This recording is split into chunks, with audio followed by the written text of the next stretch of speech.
أنفسكم وأهليكم نارا وقودها الناس والحجارة۔ السلام علیکم ناظرین، میں خالد خان آپ کی خدمت میں حاضر ہوں آپ کا پسندیدہ پروگرام لے کر، جس کا نام آپ بخوبی جانتے ہیں، گھر گھر کے مسائل۔ ہمارے ساتھ موجود ہیں خالد جمیل مکی صاحب، جو دیں گے ہمارے سوالوں کے جوابات۔ آئیے ناظرین، ہم چلتے ہیں آپ کو لے کر شیخ خالد جمیل مکی صاحب کے پاس۔ شیخ محترم، بہت بہت شکریہ آپ کا اسٹوڈیو میں آنے کا۔ السلام علیکم ورحمۃ اللہ وبرکاتہ۔ السلام ورحمۃ اللہ وبرکاتہ۔ شیخ محترم، اجازت چاہوں گا سوال و جواب کا سلسلہ شروع کرنے کا۔ جی شیخ محترم، تربیت کے تعلق سے پچھلے کئی ایپیسوڈز میں ہم نے بات کی ہے۔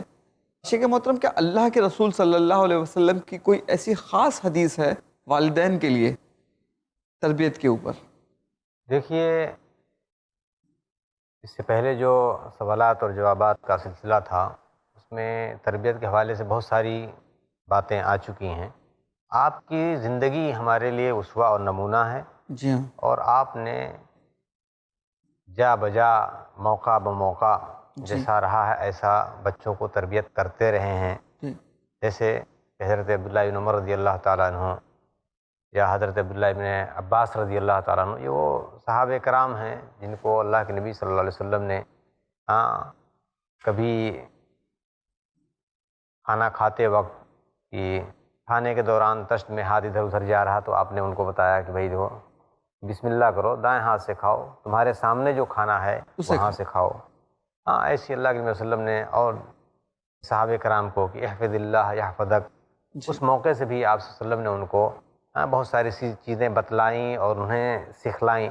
تو ایسے آپ صلی اللہ علیہ وسلم سے ان تمام امور میں ہمارے لیے ہدایات موجود ہیں، ان کو ہمیں اپنے لیے اسوہ اور نمونہ بنانا چاہیے۔ کس طریقے سے آپ صلی اللہ علیہ وسلم نے بچوں کی تربیت کی ہے، ان کے ساتھ کس طریقے سے پیش آئے ہیں، جی، اور کس طریقے سے الفت اور محبت آپ نے ان کے ساتھ کیا ہے، یہ سب چیزیں والدین کے لیے اسوہ اور نمونہ ہے۔ آپ کو معلوم ہونا چاہیے کہ جس طریقے سے دیکھیں، ایک صحابی رسول اقرا ابن حابس سے رضی اللہ تعالیٰ عنہ ہیں، تو اللہ کے نبی صلی اللہ علیہ وسلم کے ساتھ ایک معاملہ ایسا پیش آیا تھا، وہ بچے کے بوسہ دینے کے حال سے، کہ حضرت حسن ابن علی رضی اللہ تعالیٰ عنہ اللہ کے نبی صلی اللہ علیہ وسلم کے پاس حاضر ہوئے، تو آپ نے ان کو پکڑ کر کے ان کو بوسہ دیا۔ تو اقرا ابن حابس رضی اللہ تعالیٰ عنہ فرماتے ہیں، کہتے ہیں کہ میرے تو 10 اولاد ہیں، میں نے تو ایسا نہیں کیا جو ہے۔ تو کہنے مقصد یہ ہے کہ یہ سب چیزیں بچوں کے تربیت میں آتے ہیں، اور اس سے ان کی محبت کا اندازہ لگتا ہے کہ کس طریقے سے ان سے محبت کرنا چاہیے، کس طریقے سے پیار کرنا چاہیے۔ کبھی چھوٹے بچے ہوں تو اللہ کے نبی صلی اللہ علیہ وسلم کا یہ معمول تھا کہ ان کے سر کے اوپر ہاتھ رکھتے شفقت سے، اور ان کو کبھی کبھی ان کو کلکاریاں یا ان کو کبھی چھیڑتے بھی تھے جو ہے۔ تو اس طریقے سے کرنا چاہیے، اور یہ تمام چیزیں باپ اور والدہ اور دوسرے گھر کے سرپرستوں کے اوپر یہ ذمہ داری بنتی ہے کہ ان کے ساتھ اس ناحیے سے ان کے تربیت کرنی چاہیے، ان کے ساتھ پیش آنا چاہیے۔ جزاک اللہ شیخ، بہت بہت شکریہ۔ شیخ، تربیت کی بات چل رہی ہے، اکثر بچے جب شیطانی وغیرہ کرتے ہیں، مستی کرتے ہیں بچے، تو والدین ان کو شدت کے ساتھ پیٹنا شروع کر دیتے ہیں۔ شیخ، یہ اس کا اثر تو ایک تو لامحالہ بچوں کے ذہن پہ اوپر بہت برا پڑتا ہوگا، لیکن اسلام اس معاملے میں بھی کچھ نہ کچھ بتاتا ہوگا کہ بچوں کو اگر مارنا ہے تو کیسے مارنا ہے، مارنا چاہیے اور کب نہیں مارنا چاہیے۔ دیکھیے، وہ بات اسی سے جڑی ہوئی ہے کہ تربیت کیسے ہمیں کرنی چاہیے۔ جی، آج ناراض ہو جاتے، جیسے ابھی میں نے مثال دیا کہ اقرا ابن حابس، انہوں نے کہا کہ میرے 10 بیٹے ہیں لیکن میں نے کبھی کسی کو میں نے بوسہ نہیں دیا جو، تو اللہ کے نبی صلی اللہ علیہ وسلم نے انہیں تنبیہ کیا جو ہے، کہا کہ جو بچوں پر جو ہے رحم نہیں کرتا ہے وہ رحم نہیں کیا جاتا ہے، یعنی گویا کہ ہمیں رحم کرنا چاہیے ان کے ساتھ۔ آپ کو معلوم ہوگا کہ اللہ کے نبی صلی اللہ علیہ وسلم ایک بار خطبہ جمعہ دے رہے ہیں، سوچئے کہ ممبر پر آپ کھڑے ہوئے ہیں، خطبہ جمعہ ہو رہا ہے، اور ادھر سے دونوں آپ کے نواسے حضرت حسن اور حضرت حسین نکلے جو۔ اللہ کے نبی صلی اللہ علیہ وسلم ممبر سے اتر کر کے انہیں اٹھا کر کے اپنے گود میں لے لیا۔ اچھا، مطلب آپ اندازہ لگے، لیکن آج ہمارے یہاں معاملہ دیکھ لیجیے کہ اگر کوئی بچہ مسجد میں اگر چلا جاتا ہے تو جتنے بوڑھے ہیں سارے لوگوں کی نگاہیں جو ہے وہی، یعنی نماز چھوڑ کر کے سب لوگ اسی کو دیکھنے لگتے ہیں کہ کیسے یہ آ گیا، یعنی ایسا سمجھتے ہیں کہ کوئی نجس جانور ہے جو مسجد میں گھس گیا ہے۔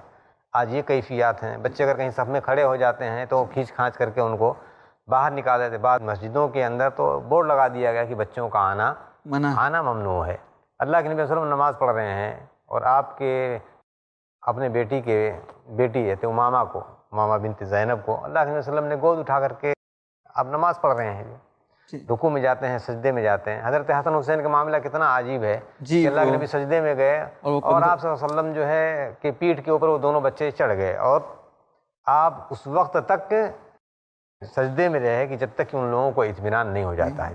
ماشاءاللہ۔ تو آج کے دور میں اسے شیطانی کہیں گے کہ نماز نہیں پڑھنے دیتا ہے، یہ شیطانی کرتا ہے بچہ، تو یہ سب چیزیں در حقیقت شیطانی نہیں ہیں، یہ بچوں کے عادات میں یہ داخل ہے، جو ہے انہیں نہیں معلوم کہ ایسا ہمیں کرنا چاہیے نہیں کرنا چاہیے۔ جو ہے آج بہت سارے لوگ مسجد میں اپنے بچوں کو لے جاتے ہیں اور بچے نماز میں کبھی کبھی صفوں کے درمیان سے بھی گزرنے لگتے ہیں۔ اب سارے لوگ جتنے کھڑے ہوئے ہیں سب کی آنکھیں جو ہے وہ بچوں کی طرف ہیں۔ ٹھیک ہے، تم اپنی نمازیں پڑھو، بچوں کو اپنا کام کرنے دو، تمہاری نماز پر کوئی اثر پڑنے والا نہیں۔ تو یہ آپ صلی اللہ علیہ وسلم نے ہمیں تربیت کا جو طریقہ بتلایا تھا، اس طریقے کے اعتبار سے ہمیں تربیت کرنی چاہیے۔ تو اسلام میں یہ تمام ہدایات موجود ہیں، جو ہے کہ ان کے ساتھ شفقت سے پیش آنا چاہیے۔ کوئی بات اگر کہنی بھی ہے تو انہیں نرمی سے کہنی چاہیے۔ معذرت چاہوں گا شیخ، اکثر دیکھا گیا کہ گھر میں اگر مہمان آ جاتے ہیں تو بچوں کو الگ کمرے میں بند کر دیا جاتا ہے کہ اب مہمان ہیں، آپ مہمان کے سامنے باہر نہیں آ سکتے۔ اصل میں اس میں مسئلہ یہ ہے کہ ان کی کہیں ایسا نہ ہو کہ بے تربیتی کا پتہ چل جائے۔ جی۔ تو ایسا لوگ کرتے ہیں، جو ہے مہمان آئیں تو انہیں سمجھانا چاہیے سب سے پہلے کہ دیکھو بیٹا مہمان آ رہے ہیں، تمہیں شرارت نہیں کرنا ہے، مہمان آ رہے ہیں تو سب سے پہلے جا کر کے تم سے سلام کرو، مصافحہ کرو، ان کے ساتھ جا کر کے بیٹھو، جو ہے ان سے باتیں کرو۔ یہ تمام چیزیں تربیت کے حوالے سے ہیں۔ جیسے آپ نے کہا کہ بچوں کو گھر میں کسی کمرے میں بند کر دیا جاتا ہے، یہ بچوں کی تربیت پر اس کا بہت برا اثر پڑتا ہے۔ اب آپ نے کمرے بند کر دیا ہے، اب کمرے میں صرف بچے ہیں، ممکن ہے کچھ وہ غلط اقدام کر لیں، یا ہو سکتا ہے جس شور سے آپ بچانا چاہتے ہیں وہ اندر جا کر کے وہ زیادہ شور کرنے لگے، جس چیز کو آپ چھپانا چاہتے ہیں وہ چیزیں اور ظاہر ہو جائیں۔ تو یہ ہے کہ مہمانوں کے آنے سے یا کسی کے آنے پر انہیں تربیت دینی چاہیے، بتلانا چاہیے۔ یہ مہمان بھی جانتا ہے کہ یہ بچے ہیں، اور عموماً یہ سمجھا جاتا ہے کہ اگر بچے شرارت نہ کریں تو لوگ کیا کہتے ہیں یہ بہت بودا بچہ ہے، یہاں تک کہ لوگ کہتے ہیں کہ ڈاکٹر کو دکھائیے، اسے دکھانا چاہیے، گمسم بیٹھا رہتا ہے، ڈرا سہما بیٹھا رہتا ہے، ذرا اس کو بتلاؤ۔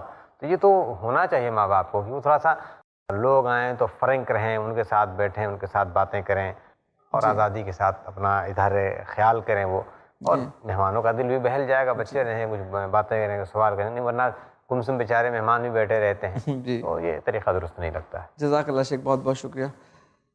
ناظرین، شیخ محترم نے بتایا کہ بچوں کی پرورش کیسے کی جائے، کب کی جائے، کیا طریقہ ہونا چاہیے بتانے میں۔ اس تمام نوٹس آپ دھیان میں رکھیے، آپ کے بچے کی پرورش کے لیے بہت اہم اور بہت ضروری ہے۔ آئیے ناظرین، شیخ محترم سے کچھ اور سوال پوچھتے ہیں۔ شیخ محترم، میرا اگلا سوال یہ ہے کہ اللہ کے رسول صلی اللہ علیہ وسلم نے بچوں کے لیے کچھ خاص تربیت، بچوں کے لیے کچھ خاص نصیحتیں بتائی ہیں؟ نہیں، بچوں کے لیے جی، بچوں کو کچھ، جیسے کہ والدین کے لیے نصیحت ہے، ویسے بچوں کے لیے کچھ خاص بچوں کو نصیحت انہوں نے کی ہوگی؟ دیکھیے، بچے تو بچے ہیں، ان کی جو تربیت ہے وہ والدین کے ذمہ ہے۔ جی، تو جتنی بھی باتیں ہیں وہ سب بڑوں سے متعلق ہیں۔ اوکے، یہ بچوں سے یہ نہیں کہا کہ تم شرارت نہیں کرو، بچوں سے یہ نہیں کہا کہ تم یہ، جہاں روکنے کا یا ٹوکنے کا معاملہ رہا ہے وہاں آپ نے ٹوک دیا ہے، بھائی دیکھو بائیں ہاتھ سے کھانا مت کھاؤ، دائیں ہاتھ سے کھاؤ، بسم اللہ پڑھے کہ نہیں پڑھے، یہاں پڑھ لیا کرو۔ جی، تو اس کا مطلب یہ ہے شیخ کہ اگر بچہ شروعات سے اگر لیفٹ ہاتھ سے کھا رہا ہے تو ہمیں اسے پہلے سے ہی تربیت دے دینا چاہیے کہ آپ بیٹا رائٹ ہینڈ سے کھائیں گے، اور آپ نے کھانا شروع کیا ہے تو پہلے بسم اللہ پڑھیں گے۔ بچوں کو پریکٹیکل طور پر جو ہے کر کے دکھائیں اور کریں۔ جی ہاں، کریں اور بتلائیں، دونوں چیزیں وہ ساتھ ہونی چاہیے۔ شیخ محترم، میرا اگلا سوال خواب سے ریلیٹڈ ہے۔ جی، لوگ جو اچھے اور برے خواب دیکھتے ہیں، شیخ محترم یہ بتائیے خوابوں کے بارے میں اسلام نے کیا ہمیں رہنمائی کی ہے؟ بہت اچھا سوال ہے، اور آج امت مسلمہ کا ایک بڑا طبقہ آج ان خوابوں کی الجھنوں میں الجھا ہوا ہے، ایک دم مبتلا ہے۔ دیکھیے، اسلام میں الحمدللہ ہمیں اس کی بھی رہنمائی کی گئی ہے۔ کسی بھی آدمی کو جب کوئی خواب نظر آئے، چاہے وہ مرد ہو یا عورت ہو، تو دو ہی چیزیں ہوتی ہیں، یا تو وہ خواب اچھا ہوگا اور یا وہ خواب برا ہوگا۔ تیسری کوئی چیز نہیں ہوتی، یا ایسا رہتا ہے کہ وہ خود فیصلہ نہیں کر پاتا کہ یہ اچھا ہے یا برا ہے۔ اس سلسلے میں اللہ کے نبی صلی اللہ علیہ وسلم کی ہدایت ہمارے لیے موجود ہے۔ آپ فرماتے ہیں کہ الرؤیا الصالحہ من اللہ والحلم من الشیطان، یہ اچھے خواب یہ اللہ تبارک تعالیٰ کی طرف سے ہوتے ہیں، اور برے خواب یہ شیطان کی طرف سے ہوتے ہیں۔ تو پھر کیا کرنا چاہیے؟ جی، آیا آدمی خاموش رہے یا ان خوابوں کی تعبیر کے لیے کوشش کرے؟ سب سے پہلے تو یہ سمجھ لینا چاہیے کہ خواب اگر کوئی دیکھتا ہے، چاہے وہ اچھا خواب دیکھے یا برا خواب دیکھے، تو وہ کسی سے بیان نہ کرے، بیان نہ کرے۔ ہاں ناظرین، یہ بہت اہم بات شیخ بتا رہے ہیں کہ اگر کوئی اچھا اور برا خواب دیکھے تو وہ کسی سے بیان نہ کرے۔ آئیے شیخ محترم اور کچھ بتائیں گے اس بارے میں۔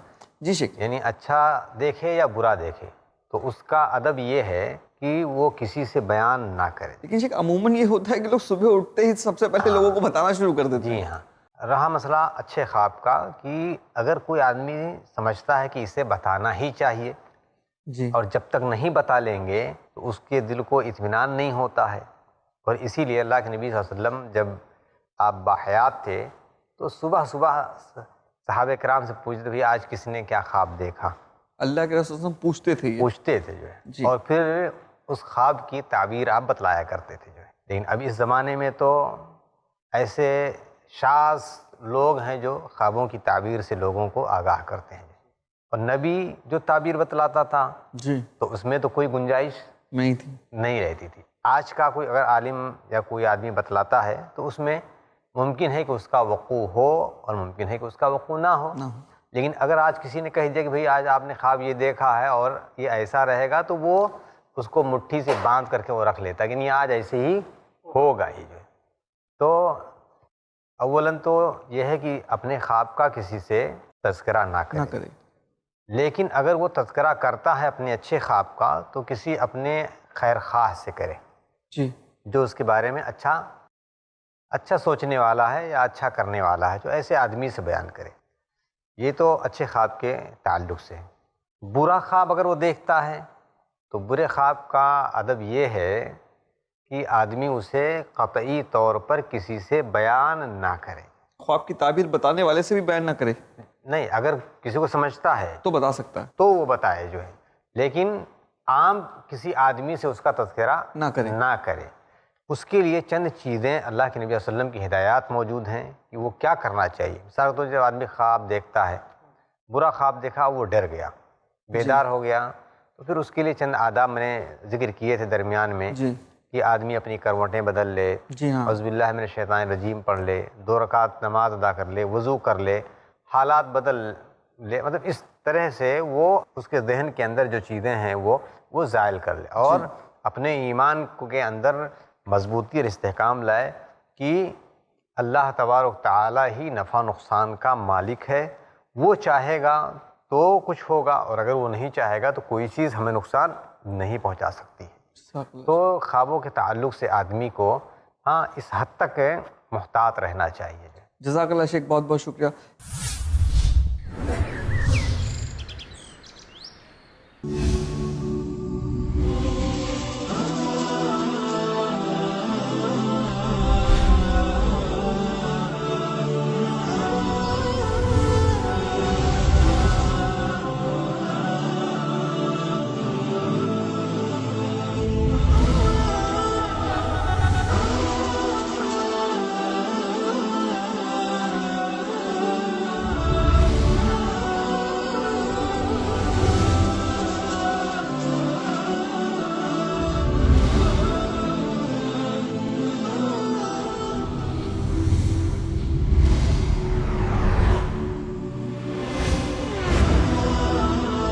ان تمام موضوعات کی کرنے وضاحت آ رہے ہیں نان سٹاپ ایڈوکیٹ فیض سید، ہر اتوار رات 8 بجے صرف i+ ٹی وی پر، بہتر زندگی کے لیے۔ اپنے DTH اور کیبل آپریٹر سے آج ہی سمپرک کریں، فری ٹو ایئر۔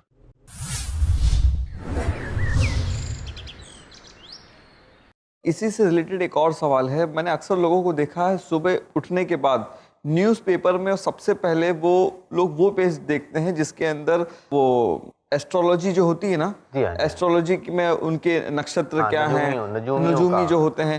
تو شیخ اس کے بارے میں کیا اسلام کہتا ہے؟ یہ بہت ہی خراب چیز ہے جو ہے, اور یہ اسلام نے اس سے منع فرمایا ہے کہ کوئی آدمی کسی نجومی کے پاس جائے. اگر کوئی آدمی کسی نجومی کے پاس جاتا ہے, اپنی قسمت معلوم کرتا ہے یا اپنے ہاتھ دیتا ہے, تو 40 دن کی عبادت اس کی رائے گاہ ہو جاتی ہے, اللہ قبول نہیں کرتا.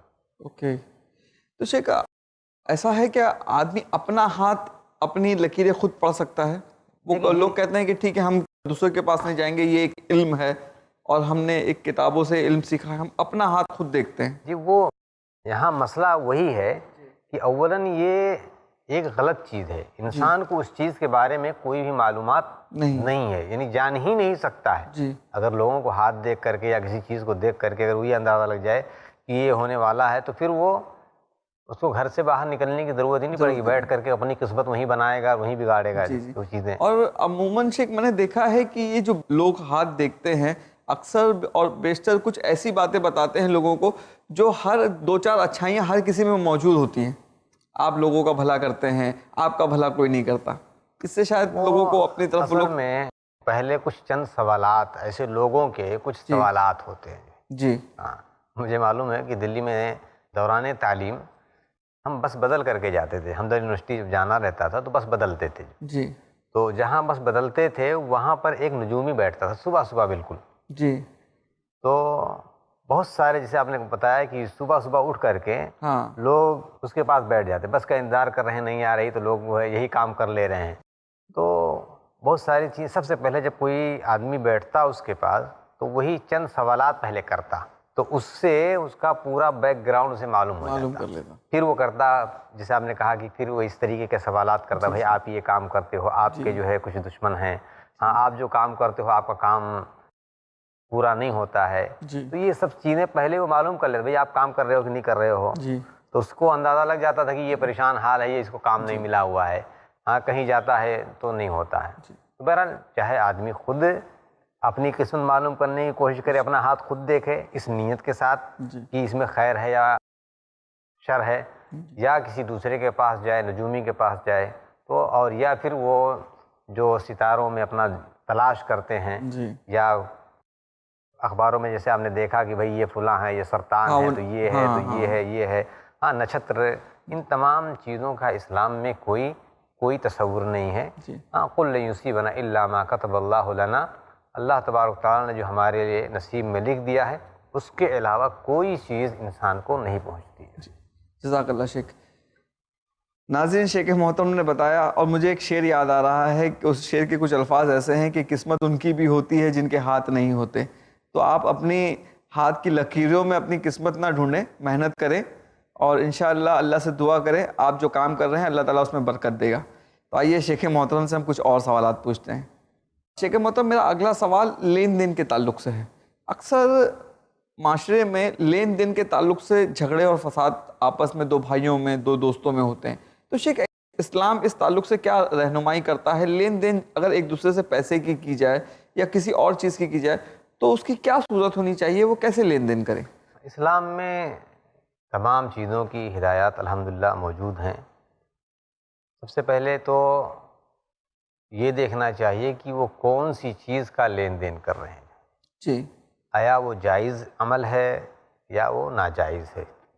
ہاں, یہ جو لین دین کیا جا رہا ہے یہ جائز شرطوں پر ہے یا ناجائز شرطوں پر ہے. جو ہے یہ سب چیزیں انسان دیکھے. جو ہے آج بہت سارے لوگ ہیں کہ کسی حرام تجارت کے لیے پارٹنرشپ اختیار کر لی ہیں, کر رہے ہیں, جو ہے لوگ پیسہ کما رہے ہیں, آ رہا ہے, لیکن نہیں سمجھ پاتے ہیں کہ بھائی جو ہم کر رہے ہیں یا شرطیں انہوں نے غلط, ہاں جیسے بھی آج کل چل رہا ہے کہ بھئی آپ نے پیسہ لگا دیا اور اس کی محنت رہی ہے, اب نقصان اگر ہوتا ہے تو کہتے ہیں کہ جو ہے بھی 50% جیسے نفع میں ہے ایسے ہی نقصان میں ہے. یہ چیز بھی درست نہیں ہے, جبکہ شرعاً ناجائز ہے. تو اس طرح کے بہت سارے معاملات ہمارے معاشرے میں رائج ہیں, جو میں یہ کہتا ہوں یا تو لا علمی کی بنیاد پر ہیں، جی اور یا پھر انسان زیادہ دولت کے چکر میں ان تمام شروط کو اور تمام حدود اور پابندیوں کو نظر انداز کر دیتا جی ہے۔ تو اسلام کا ضابطہ یہ ہے کہ جب بھی آپ کوئی کام کرو تو اس میں شریعت کا جو طریقہ ہے اس طریقے کے مطابق کرو، جو بھی کسی سے لین دین کرو تو اسے لکھ لیا کرو، جی جو بھی قرضہ لو کب لیا ہے آپ نے، کتنی مقدار میں لی ہے، کب اسے واپس کرنا ہے، یہ تمام چیزیں آدمی لکھ لیا کرے، اور اگر گواہ ملتے ہیں تو اس چیز کے اوپر گواہ بھی بنا لیں۔ آج بہت سارے مسلمان، خاص طور سے مسلمان، اس معاملے میں بہت زیادہ بدنام ہیں جی کہ یہ کسی لین دین کا کوئی معاملہ ہو یا آپس میں کوئی کسی چیز کے تبادلے کا معاملہ ہو تو اس میں کچھ لکھا پڑھی نہیں ہوتی۔ نہیں ہوتی۔ یعنی اسلام کہتا ہے کہ جب تم کوئی لین دین کرو تو چاہیے کہ تم اسے لکھ لیا کرو۔ لکھ لیا کرو۔